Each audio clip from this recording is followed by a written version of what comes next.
Hello, Churchville. I'm going to show you how to make a black and white value scale today for our upcoming project. You're going to need your little piece of paper, one of our little value templates, your pencil, and your eraser. You're going to start by laying your template down and tracing each of the rectangles with your pencil.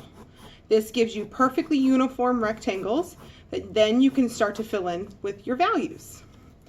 Underneath of this, doesn't have to be perfect, just draw one very long rectangle that goes from either side of your little tiny rectangles. You can label your scale with a series of numbers, 1 to 6. Values at the 1 level are going to be your lightest. And guess what? We can cheat because we can leave them the white of the paper. Values at your 6 scale are going to be your darkest. So we're going to take our pencil and we're going to push as hard as we can. And as art, we call this burnishing. So you're going to take your pencil and start coloring in the box with your pencil strokes going in the same direction, trying not to lift your pencil up off the paper.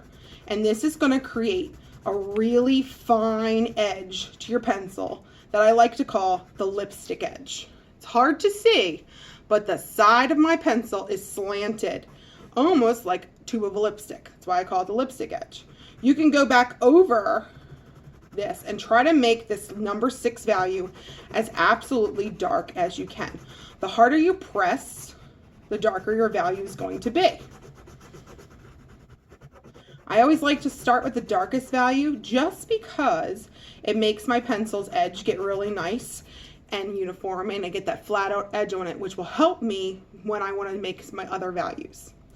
Now, value number 5, it needs to be a little bit lighter than that. So when I start shading, I'm going to take that flat edge of the lipstick and I'm going to start putting in my values to fill in this entire box. But I need it to be a little bit lighter than what I did in number 6. So right now when I'm looking at my paper, it looks a little too light. So I'm just going to put another layer of graphite or pencil over that entire box. This can take some time, but don't rush it.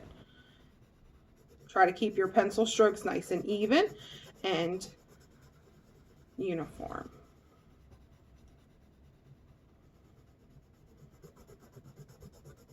Now, I can stop there because sometimes I'll like to switch over to my other lighter side. If 1 is my lightest, 2 is barely touching the paper. To very gently just apply what I like to call the tickle touch. Think about what it's like to tickle the hairs on the back of your hand. You're barely touching your hand. And that's going to put a very light amount of color or your hue or your pencil on there.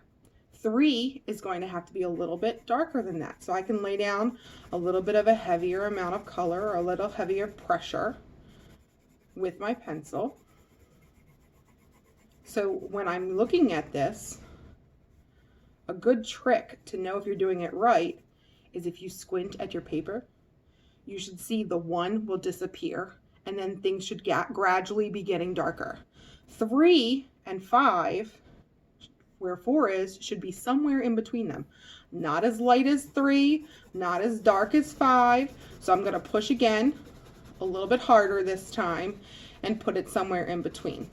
This is where a lot of people tend to make mistakes because 3, 4, and 5 will start to look really similar. So my little trick for that, or a little hack, if you would, if these 2 look different, but these 2 look too much the same, just go back and make 5 darker. So when you look at my paper, I see a gradual change from light to dark. Now this little rectangle down here is just to let you guys practice going from light to dark all in one shape, because a lot of the fruit that we're going to be doing is going to be shaped like this. So you're going to start off with a 1 and then go into that 2, and very gently as you move across the box, you're trying to match the values above. So my 1s go into my 2s, my 2s start to bleed into my 4s, or 3s rather. It would help if Miss Hobbs knew her numbers. And as I'm moving down the line, I'm pushing harder and harder, or I'm building up with an additional layer. I like to keep my pencil on the table as much as possible and just kind of go back and forth around those colors so that I can start to really go. And at the very end, just like I did in value 6, I'm going to burnish, where I'm pushing as hard as I can with my pencil. If I do this, and then when I go backwards, I go lighter, I'll get a really beautiful change from light to dark. It's that easy. Don't make it harder on yourself. Bye.